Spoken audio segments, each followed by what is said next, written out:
You're listening to the Clean Comedy Podcast with your host, James Creviston.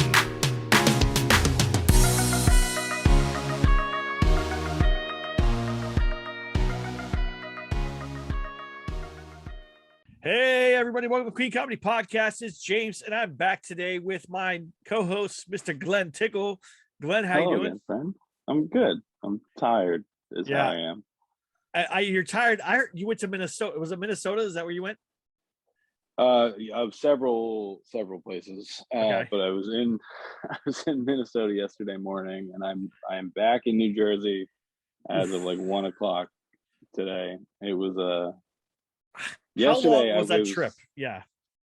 3,500 miles from when I left my house to when I dropped off the rental car. Wow. Since last Wednesday, so like just under 2 weeks. Oh my gosh.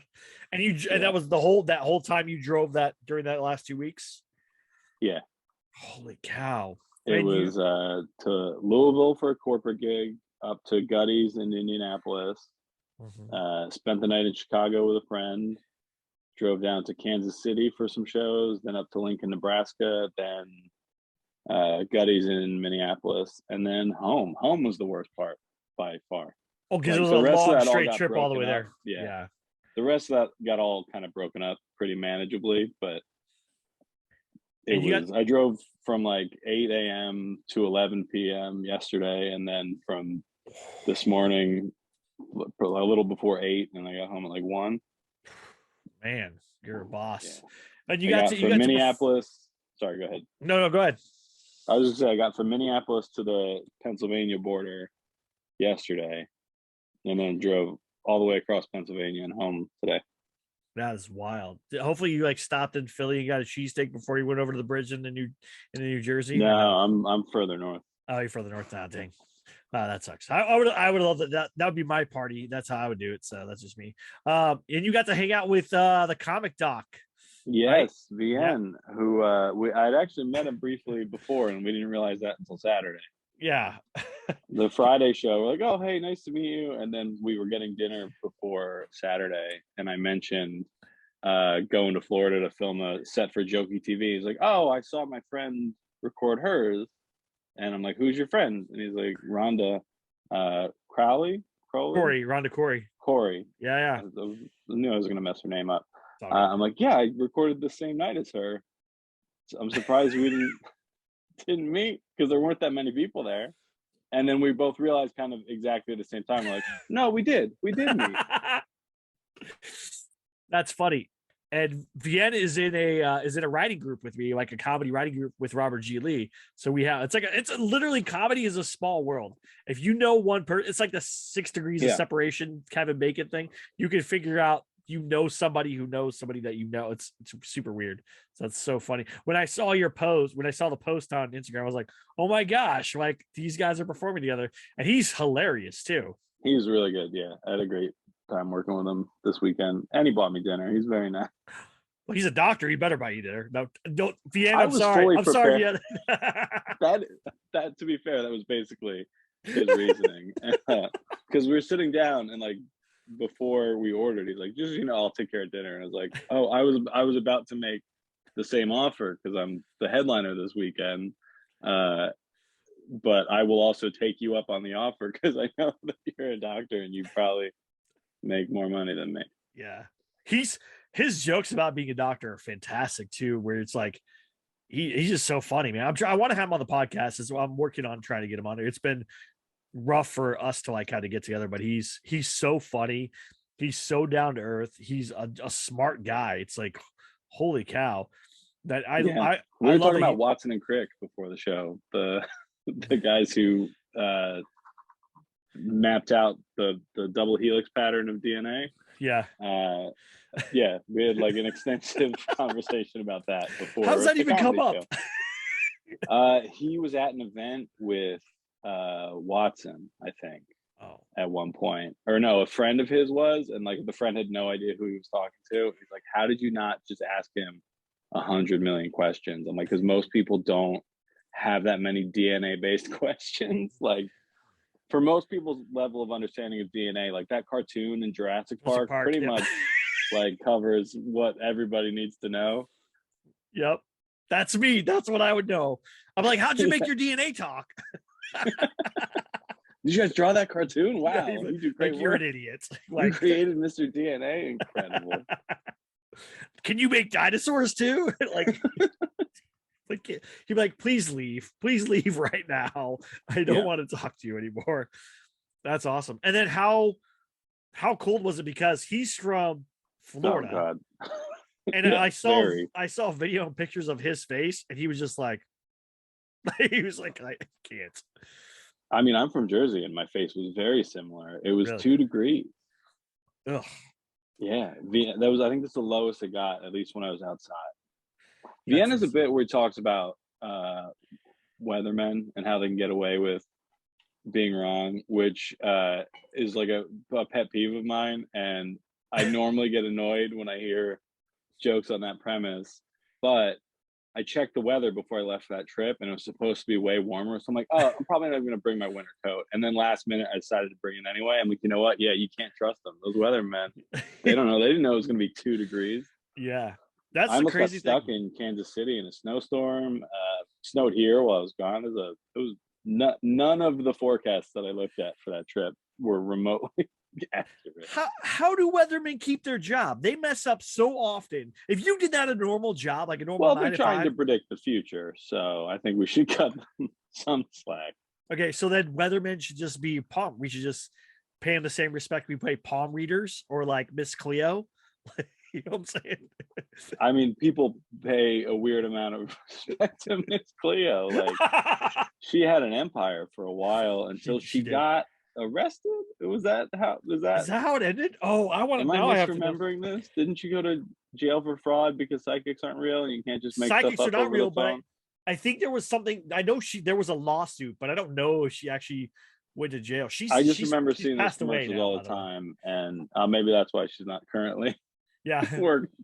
I wonder if she saw that coming. Yeah. She got. It doesn't even say. Oh, she did get attacked by the FCC lawsuits in states where they were saying many that they were getting like unsolicited emails and all kinds of stuff like that. So she was doing some like bad advertising stuff, which is what it really was.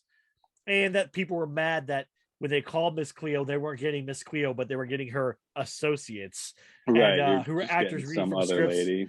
Yeah. I'm looking for Miss Cleo. Nah, baby. You don't need Miss Cleo. You got me. You're like, okay, all right, I guess. So that's what people were mad about. I guess they ended up with deceptive advertising, billing, and collecting practices. She wasn't indicted, but the network had to pay over $1 billion. And then they had to erase $500 million of debt owed by its victims and $5 million fine to the FTC. Jeez Louise, how much money do they make? That is insane. I mean, that's the level of faith that we should be putting in weathermen, I think.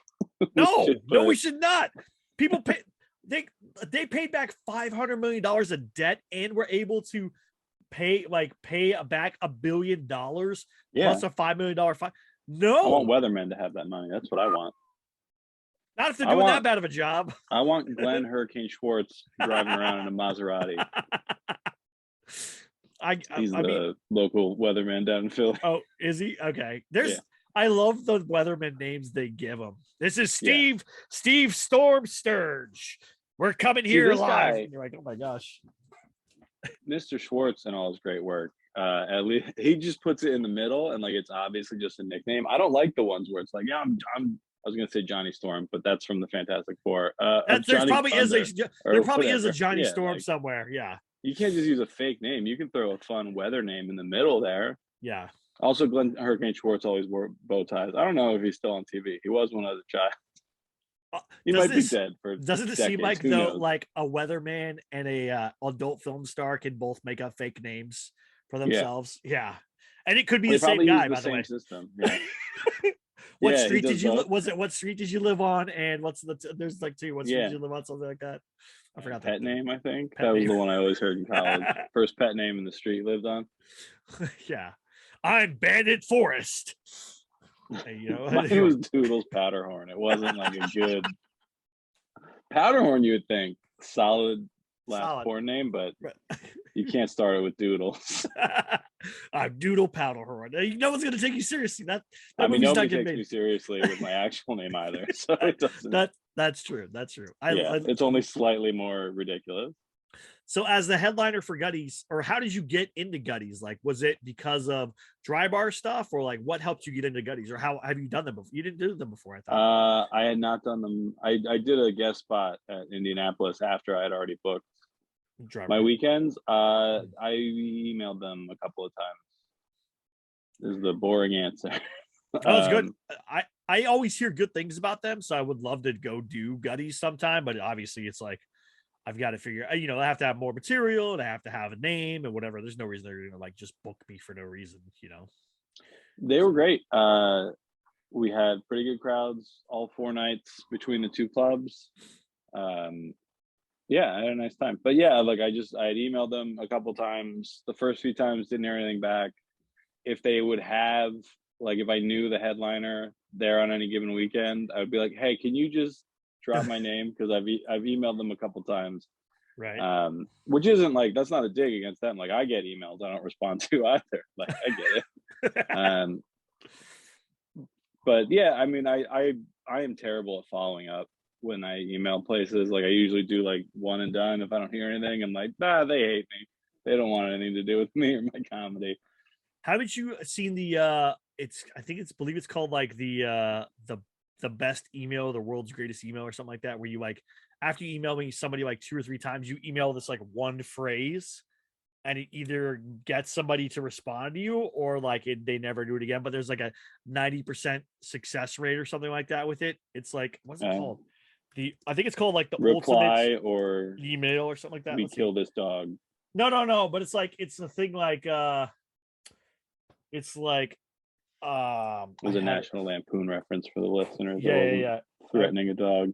Although I've been Yeah. talking a lot about my dog died last year, and I keep bringing it up on stage, gosh. kind of against my better judgment. Okay, it is called the magic email, and I'm going to read it to you guys. And everybody can go Google this. It's a real thing. The magic email is called a follow up that works. And this is all that you email, and I'm not kidding you. This is it. Since I have not heard from you on this, I have to assume your priorities have changed. That's it. That's all you email to them. Nothing else. I think I've gotten that email. You can put that. You can put like the name. You can put like Steve, blah blah blah, and then your name, and that's it. But like you never write any more than that. And honestly, I use this in I really do. I use this in people who have like reached out to me to hire me for something, and then I do three follow-up emails where it's like I'm just touching up with you. And then on the last time, the fourth one is always the magic email. That's it. And then, but you'd be surprised, like 70% of the time I get a response like, oh my gosh, I'm so sorry. Like I forgot, like, you know, and what the other three they ignore for some reason, but that one they're like all about. I have no idea. I think I might have gotten that from you. Like it sounds very familiar. It'd be funny if I was the one that sent it to you at some point. I'm using like I'll have to look it up after the call, but yeah, I'm gonna search my inbox for that email specifically and see if I've gotten it over the years. I bet you have. It's so funny. I'm not good at replying. If I don't reply like immediately, I won't ever do it because I just forget that email exists. Well, how do you manage all your schedule and stuff or what? Like, how do you do that? Do you have somebody that does that for you? Or is it like, how do you keep balancing all that? I just put everything on a shared calendar with my wife, kind of once it gets booked.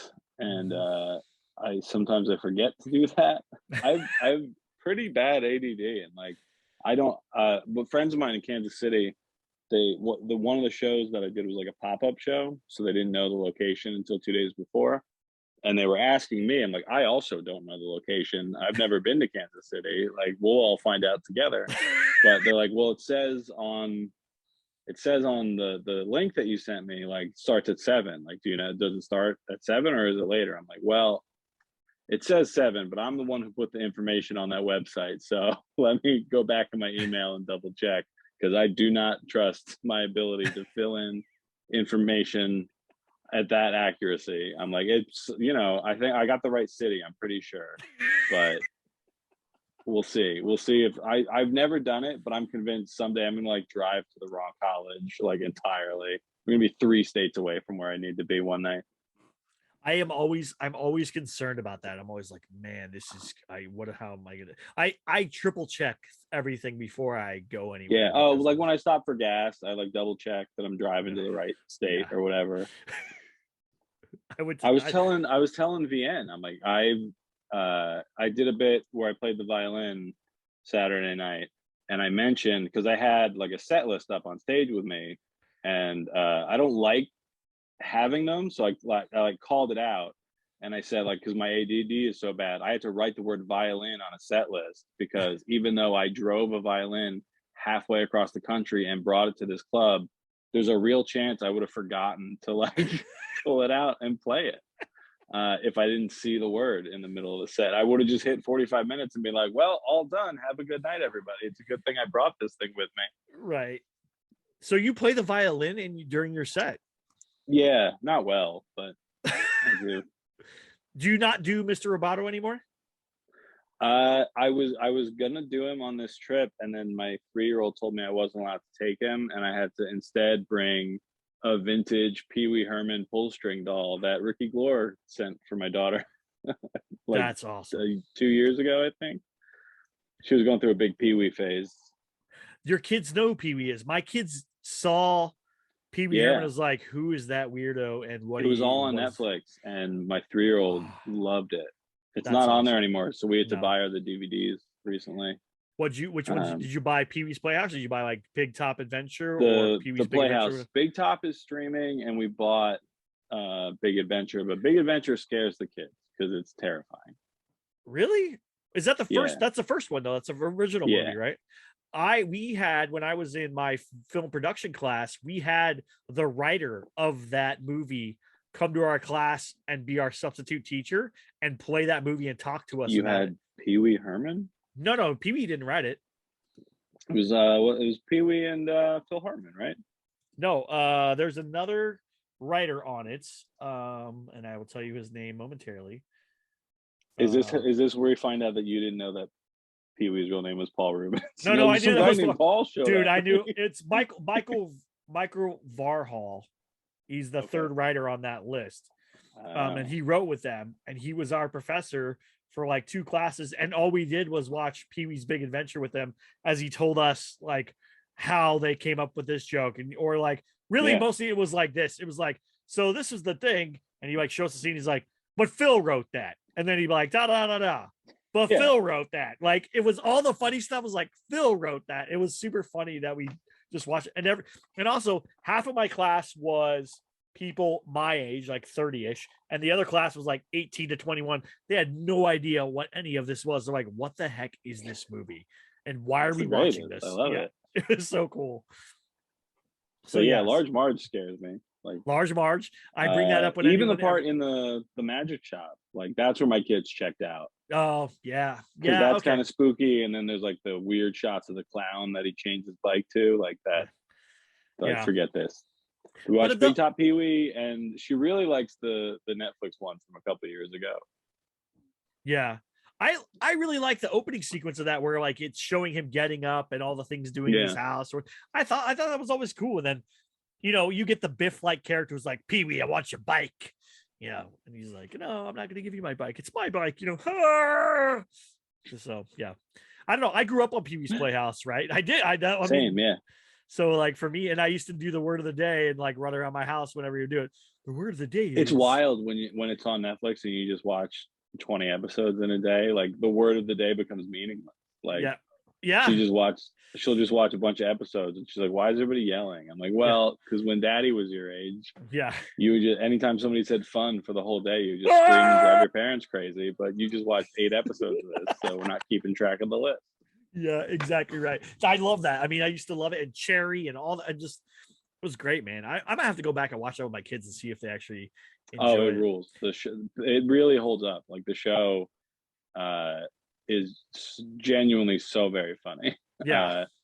Especially my favorite episode is what's the name of it? It's in season 5 where I think they already knew they were canceled and they're just kind of stalling for time. But it's a literal like 90-second shot. They do not cut away of a close up of a dog eating wet dog food. And it's like mic'd so you hear it, and it goes on for well over a full minute. And it's like, this is the funniest way to fill a contractual 22 minutes of television I think I've ever seen. There is one cutaway because they cut to Pee-wee kind of watching it in disgust. Well, I always forget until I watch it that Lawrence Fishburne's Cowboy Curtis, which is so funny to me. It's like Morpheus is Cowboy Curtis. Like, there's a couple. Jimmy Smith shows up as a conky repairman. There's gosh, man. I didn't know until like this past year that the nun in the fake movie in Pee-wee's Big Adventure is Miss Yvonne from the show. Oh, really? Oh, yeah. Okay. I didn't recognize her until 2021. Having seen all the Playhouse a whole bunch of times and that movie a bunch of times, I was like, oh, well, I mean, because she normally has like the big hair. So the big, the nun DuFont outfit. wig thing. Yeah. Yeah. What's funny is Pee Wee Herman was our generation's Borat. Yeah. Where people That's, I think, a fair comparison. Well, yeah, because we would all do the voice, right? The kids would do the voice. They would do all Pee Wee's talking stuff. And then Borat came out and everyone started doing that voice. I think there's they both got gray suits. Yeah. Oh, wow. They both are. You don't know where either one of them are from because Pee Wee's not from a real town in America. So and it changed. Like, I was trying to explain this to my kid where because Pee Wee is a character, like the 3 movies aren't, there's not like a Pee Wee Herman cinematic universe. They're not linked. Like, no, it is. It actually comes up a lot in Barbie movies that my kids watch, where like the Barbie in any given Barbie movie is not the same Barbie. It's just we put Barbie in a movie. Barbie is playing this mermaid character or whatever. Pee Wee's the same way. Yeah. Where it's like this character is playing this man child named Pee Wee, but the Pee Wee from the whatever 2019 one that they put out, like it's not the same Pee Wee from Pee Wee's Big Adventure years later. Like, right. It's Paul Rubens as Pee Wee. It's a weird thing, but does he do anything anymore? Because he was originally a stand-up at first, then he created Pee Wee Herman, and then he that is what made him famous. Paul Rubens is still popping up and stuff. He was on that Gotham show, reprising his role as the Penguin's dad. He was just on another show. He just did as Pee Wee. Paul Rubens did a radio hour. That's so cool. I gotta watch that. KCRW, I think, did it. That's so funny. And then and then like our childhood was semi-ruined in like, what was it, 2002 or something like that, whenever all that happened. I think it was way before 1991. Sorry, 1991. Yeah. Where that thing, and all of us as kids are like, wait, what happened? People did what? And so I didn't understand. So I'm like, I don't know. He still rules. I don't. Yeah. And then I found out. Yeah. And I'm like, he still rules. Like, I do not care. Yeah, no one was mad. None of the Fred kids Willard were did like the mad. same thing. We're gonna say we're mad at Fred Willard? Get out of here. No, gosh, no. So it's very interesting that's thing, and that character comedy isn't a thing very much anymore. I mean, you can only name a handful of character comedians, but they were more common in the 90s. I mean, it's like I've seen a couple around, but even the ones that do it like might do a couple characters, but it's not like I perform as this character. Larry the Cable Guy's the only one I can think of. I am this character. Do you know of another one besides Larry the Cable Guy? Larry the Cable Guy is the only one I know that still exists and does it. I'm trying to think of like a more current one. I don't know. I wonder if those days are over or if we'll ever get character comedians again. I always think about that. Come back around. It feels like we get the circle of like right now my kids are wearing 90s clothes. Like kids are wearing like Nirvana shirts and stuff and like Sublime. I'm like, what is happening right now? Where did we time travel? What's going I walked past a Forever 21 with my daughter. There's a Sublime t-shirt in the window. There's like all these bands that I grew up with, Deftones and what I'm like, what is happening right now? You guys have no clue who any of these people are, and you're wearing and it all looked like pure 90s clothes. It's like, okay, weird. I don't know what's happening in the world. It'll come back around. Well, I'm sure there'll be a brief character comedian resurgence. I don't think I it'll would last, I but would love to see that. I want to see the first one. it'll be a fun that this- 6 months, you know?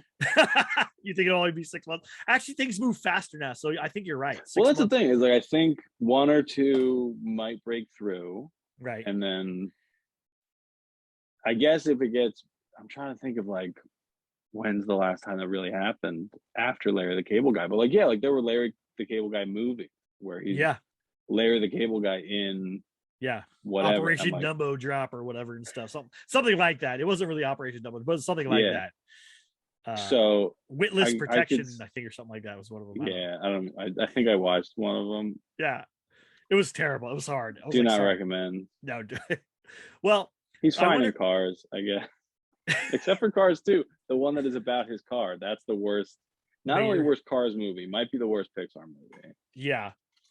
Well, Why I might is it the worst movie ever? It might like no. top 10 probably. Really? It's pretty high. It's so bad. All right. One and three for Cars, great. What about the guys that do internet like funny stuff that then go do Yeah. stand up? Like, is that kind of similar? There's, Like Trevor Wallace and those guys like that? I don't know the names, but I'm aware of. Yes, there are a few. Like that's where character comedy is currently. I guess. happening. Yeah, I was gonna say that's kind of what is character comedy right now is the YouTube. I'm Yep. this kind of character on YouTube, and then I go do stand up. But they don't even do their character type thing on stand up because I've seen a couple of them. One of them does it with what's the Christian dude that got in trouble a while back for the Was that he performs as like a Southern lady? No, John There was Christ. John Christ has some other YouTuber, the guy that performs with him. But yeah, there was some guy who did like he did like New Faces at JFL yeah, as like a character and like blew up at everybody because nobody liked I it. don't remember the details, but I think like he had a bad set and he was taking it out on other comics, and Oh, they're really? like, well, maybe if you were better at stand up, you would like Oh, dang. because like it is different. Like doing Yeah, of course. YouTube videos in character and stand up comedy are different things. Like, Well, yeah, because if you mess up in the YouTube thing, you can just refilm it or cut it or Yeah. edit it or whatever. But if you mess up on stage, dude, you're live. There is no backing out of that now and stuff. So that's awesome. So Gutties recommend? oh, for sure, yeah. And then what was the other club you went to? Or the other is that just, was it just both I Gutties? just did. I did a CBD tea shop in Kansas City, another bar in Shawnee, Kansas, just outside of Kansas City. 2 shows in Lincoln, And where were they at? both at bars, and I don't remember the name. Okay. How do you feel about bar shows compared to club shows? Like what do you I on the bar like so it's so bar specific. Like so even Lincoln, they were literally like 2 blocks apart. Husband and wife team of Brian Barbecue and Ham Clancy were producing simultaneous shows, and I'm like, is Lincoln big enough for like Right. a husband and wife producing team to be putting shows on at the same time?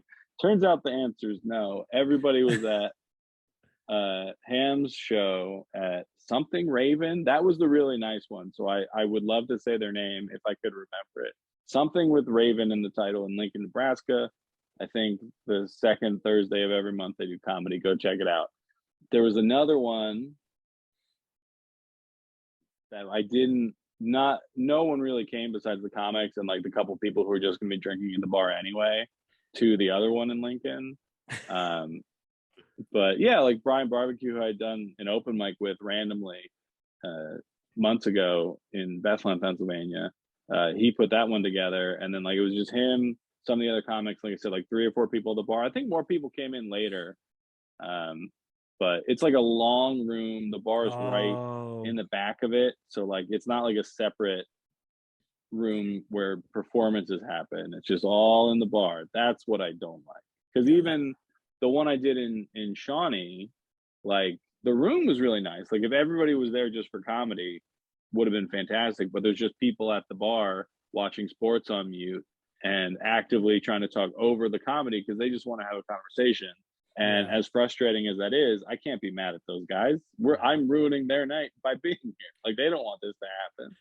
Yeah, that's the tough part about bar shows is you're, especially if you're competing with us with sports, like then it's like, Yeah. oh man, Well, it's one of that's those things where like either the bar has to tell them like, "Hey, we're turning off the TVs and there's a show, so shut your mouth," or I have to try to do it, and I'm not that confrontational. Plus, I was last, so like they're yeah, talking through the whole show, and then I'm gonna go up for like the last 10 minutes, be like, "Hey, shut up! Now the yeah. important guys here."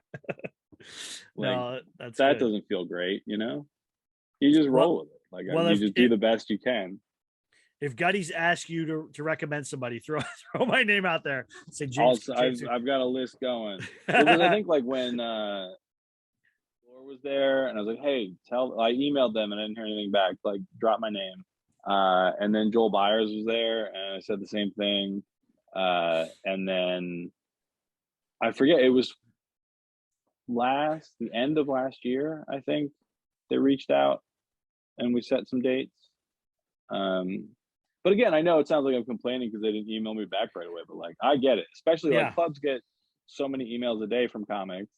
You yeah. only have so much time to watch clips, and like Well, you only have so I, much stage time to give away too. yeah, right. Like they've only got so many weekends to book. Like Yeah, that's awesome. it's, and I, from the bookers that I've talked to, like they do it kind of in blocks. So like it's not like every week they're booking the show 6 months from now, and the next week that 6 months. It's like, all right, I got some time today. Let's fill out March through June, and then you're good for a while, right? And then Yeah, sometime probably end of April, you're like, all right, let's get some more on the books. So like, if you're not emailing them in that window, why would they respond? Like, I'm not booking anything right now. I don't need to yeah, reply to this. Which I again understand and would operate with the exact same system if I were booking anything. yeah, yeah. That and that's probably what I would do too. I do want to eventually own a comedy club, just so everyone knows that is like one of my goals in life is to own a I comedy don't, club. because I'd have to name it Tickles, and like I'll I do it don't for feel you. great about that. I'm gonna get a comedy club and I'm gonna name it Tickles. Everybody, that's what it's gonna Deal. be called. And Glenn's picture will be our picture of the guy out there just smiling like Tickles, like, Yeah, and like it's I'll pay him a monthly fee, a royalty fee for his face. my big goofy face. You're gonna have to get the dimples right before I I sign will. off I on that. 100%. You get to approve the photo on it so that we know that's correct. But That's the thing. Tickles. That is genuinely like my main reason for not wanting to do it. Because like I was on the road for like 2 weeks missing my kids and stuff. I'm like, if I just had a club, I could perform whenever I wanted. I could bring comics I like to me, but I'm like, I have to call it Tickles, and I don't want to, because if I don't, everyone would ask why I didn't for the Yeah, rest of that club forever, forever. existing. Yeah, I'm like, 20. 100 years in the future. Wait, didn't Glenn Tickle start this? Why did he never call it Tickles? What's wrong with this yeah, guy? Was he not that funny? exactly right. Yeah, you're just gonna get I don't slandered. want to live with that. Yeah, that's awesome. All right, well, where can everybody else find out more of where you're going and all the information about you, Glenn? I think we talked about it last time. Look me up on Bands in Town. I'm trying to get my numbers up on there, even though they just emailed me about some NFT thing they're doing. I'm like, no, Everybody's thank doing you. NFTs, man. I know. Everybody. It's wild. I didn't read that much of the email, but they will like let you know if I'm coming to your area Your area. in an automated way that I would never be able to keep track of myself. No, that's going to be the goal. I mentioned this before, and I mentioned on another podcast that I'm working on. I'm going to work on a Patreon, so then we can have people get on it every month Yeah, and do I think stuff we like talked that. about this We last did time, talk right? about it a little bit, and I want to be I able to have do like one a built. list. It's just not launched because it's like I just have like Catholic guilt of asking people for money. I decided I'm going to only do one tier. I'm just going to do a $5 tier. I feel like that's fair enough. We'll do because I was going to do like 5 and 15 or 5 and 20. And I was like, I can't. Yeah, $5. You'll get this podcast for every week. You'll get a comedypreneur podcast that comes out, and we'll do a monthly Q&A. And then I'm working with a live show app, guys, to do a weekly open mic with feedback, where we do the open mic see, I and we give like feedback. that. The thing I got hung up on was like setting the tiers and the different like rewards or whatever. Because the only thing I can think that would be genuinely of value to anybody who wants to pay me money just because they like my comedy is like I record at least the audio from every set I do. I'm like, I can post some of those. Like, it's gonna be kind of a mix of older jokes and newer stuff depending on the week, but like, it's mostly for my own reference. But I could see how if a comic I really liked offered that, I'd be like, yeah, like I would listen to like Mike Kaplan's voice memos, you know, like I'm Yeah. trying to think of other comics that I'll give you $5 a month for that. Like, I think Mark Norman was the one I looked at that does like he does like a monthly Q&A and like feedback type thing. But I would like to do like a weekly open mic where 10 patrons can sign up, and you can't sign up for another month if you're going to do it. So like that way we can get through people and stuff. And depending on how it grows, maybe it's every 3 months at some point or something. And everybody yeah. gets like 5 Well, minutes. that's the other thing is I would be horribly embarrassed if nobody signed up for it. Oh yeah, that would be terrible. But hey, you know what? I'm going to offer it, and let's see what happens. I mean, worst thing people can. I mean, I have people that I consult with and stuff, so I do consulting and I do a lot of help with those things. I mean, for $5 a month, you get to do a weekly open mic, and I give you feedback. Oh, hey, here's a tag for your punchline. Here's a better way to set that up. You don't have to take it, but hey, here's some advice. Yeah. Something like that. So I don't know. I feel like that's the way to go. Well, and I try to decide whether I'm going to do a live show one or if I'll do a special Zoom one where we do that stuff. I don't know. I haven't figured out yet. I want to do a live show because I want to support them. I think what they do is amazing. So that's probably how we'll do it. So Yeah. be on the lookout for that. It'll probably come April, to be honest with you, because I'm working on a new logo for the show. I'm working on a new logo for Patreon, a new logo for YouTube, all that stuff. So there's new stuff coming, and we'll get there. And I want to, and enough people have asked me, hey, can you do X, Y, Z? Or hey, do you have this thing? And I'm like, okay, well, maybe it's time then to offer more options to people. And with the Comedypreneur Show, I have someone else who is a marketing person who's better at marketing than I am, that will go through and will test things. So we can test it and see it happening and then give feedback and say, hey guys, this worked for us. This is what we did. And that way it'll help, get your comedy numbers up on Instagram or TikTok or whatever it is we're